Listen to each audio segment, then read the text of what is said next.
upang pagtibayin ang mas malalim na ugnayan, convergence at malinaw na pananagutan sa pagitan ng provincial government at mga lokal na pamahalaan sa pagpapatupad ng mga programa para sa peace and order. Isinagawa ng Provincial Government Technical Working Group ng Maguindanao del Sur ang pulong kasama ang MILG, PNP, BFP at PIDEA, ang Partners in Peace and Progress Story mula kay Jan Garcia. Nagsagawa ang pamahalaang panlalawigan ng Maguindanao del Sur ng interfacing activity kasama ang mga lokal na opisyal at functionaries sa mga bayan ng Mangudadato at Pandag upang palakasin ang koordinasyon sa usapin ng kapayapaan, kaayusan at seguridad sa lalawigan. Layunin ng aktibidad na pagtibayin ang mas malalim na ugnayan, convergence at malinaw na pananagutan sa pagitan ng provincial government at mga lokal na pamahalaan sa pagpapatupad ng mga programa para sa peace and order. Isinagawa ang aktibidad sa pakikipagtulungan ng Ministry of the Interior and Local Government BARMM, Philippine National Police, Bureau of Fire Protection at Philippine Drug Enforcement Agency bilang patunay ng whole of government approach sa pagtugon sa patuloy na nagbabagong hamon sa seguridad.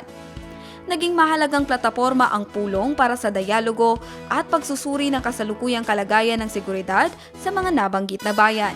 Tinalakay ang epektibong implementasyon at monitoring ng peace and order and public safety plans, pati na ang pagpapalakas sa kapasidad ng local peace and order councils at local anti-drug abuse councils.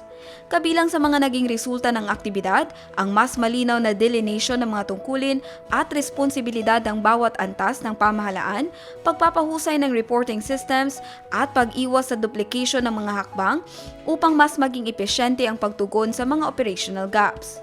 Pinagtibay rin ang mga mekanismo para sa early warning systems at intelligence sharing upang mas maging maagap, data-driven at proaktibo ang mga interbensyon laban sa banta sa kapayapaan at kaayusan. Sa pamamagitan ng direktang pakikipag-ugnayan sa mga local chief executives, konsehal, law enforcement agencies at iba pang community stakeholders, tiniyak ng lalawigan na ang mga polisiya sa antas probinsya ay maisasalin sa konkretong programang nakatutugon sa aktual na sitwasyon sa komunidad. Ayon sa pamahalaang panlalawigan, ang pangmatagalang kapayapaan at kaligtasan ng publiko ay makakamit lamang sa pamamagitan ng matibay na partnership, koordinadong pagkilos at kolektibong pananagutan.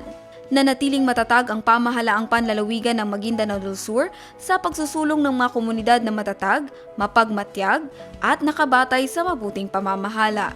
Jan Garcia, iMinds, Philippines.